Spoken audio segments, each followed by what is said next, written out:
It's another Sunday to be thankful. The different things I have to tend to at home always keeps me active every Sunday. And I always start my day with morning adhkar by Omar Isha. My mission today is to take care of the plants I have in my backyard. For those of you who don't know, this is called ewe abamoda in Yoruba. People also refer to it as miracle leaf or life leaf because of its potent healing properties. It helps in healing cuts, inflammation, kidney stones, hypertension, diabetes, and so many more. Honestly, this Ewe Abamuda just makes me say Allahu Akbar all the time. Can you believe that this Ewe Abamuda has the ability to produce new plantlets along the edges of its leaves? Like, it's just so marvelous.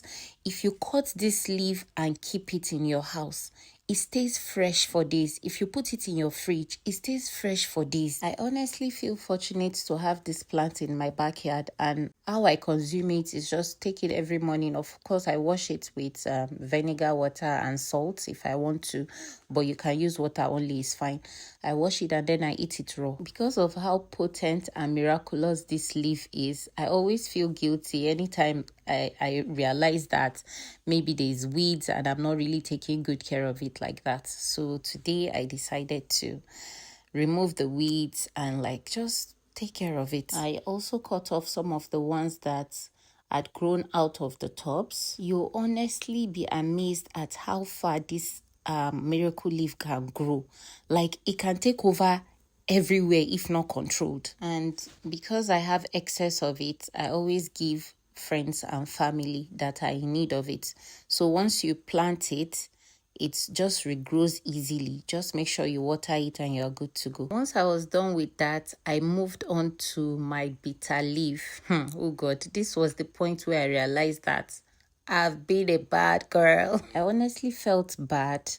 Like, this looks very starved, deprived of water. I have not been watering it. I started pouring lots and lots of water. I don't even know if it was too much, if it was enough, but the only thing I noticed was that as I was pouring it, this thing was soaking up the water. You know, like when you are giving somebody that is like really thirsty water, you know how that person will gulp down the water? That was how my bitter leaf was gulping the water. From there, I moved on to my scent leaf because I don't want to hear anything like my scent leaf has died too or something.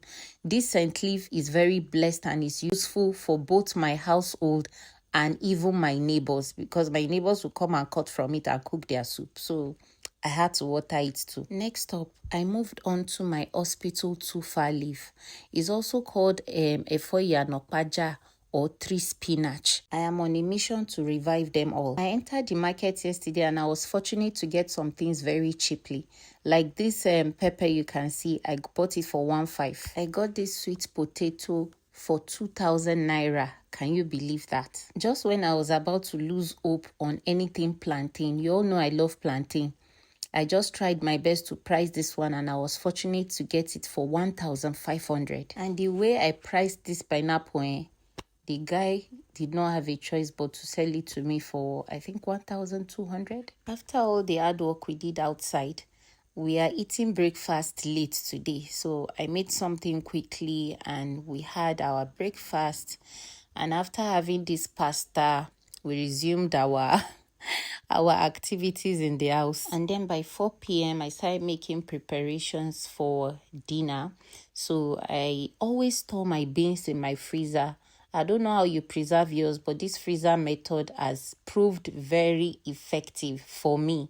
It works well for me. I have my honey beans, I have my milk beans in my freezer. I have been craving beans and corn for the longest, and that is what we are going to have today. Honestly, it's safe to say that this is one busy Sunday. And as we were in the kitchen, my baby decided to feature in my video. This is my very cute baby. I would also like to let you know that I have a YouTube channel where I share my food recipes, kitchen tips, kitchen hacks, and the likes. So be sure to subscribe to my channel, Crave the Taste. If you want to recreate this recipe, you know what to do. It's been a long day, my God. I tasted this meal and it was just amazing. And while enjoying our meal, we decided to watch an interesting movie. It's called Healing. Yeah, the title of the movie is Healing, and honestly, every woman should see it, not just women. In fact, everybody should see this movie. So it's creating awareness, and I think they did quite a great job. I think Sundays used to make people eat a lot of food, maybe because we are at home. So after a while, everybody in the house were just like, we want shawarma, make shawarma for us. I did not even have the energy to record the shawarma recipe because I already have one uploaded on my food channel on YouTube, so you can check it out. So I just made shawarma quickly for all of us, and we had some shawarma along with smoothie. But to be honest, I did not enjoy this smoothie. It pained me because I got my pineapple cheaply and the pineapple was so nice. The pineapple tasted very fresh and nice. But unfortunately, mixing dairy products and fresh pineapple always cause a bitter reaction because of the chemical, whatever in it. I read up on it on Google, and you can see everything Google said about blending fresh pineapple with dairy products. It also gave me alternatives I can use. Well, I don't feel too bad because that's a lesson for another day. Thank you guys for watching. See you next Sunday.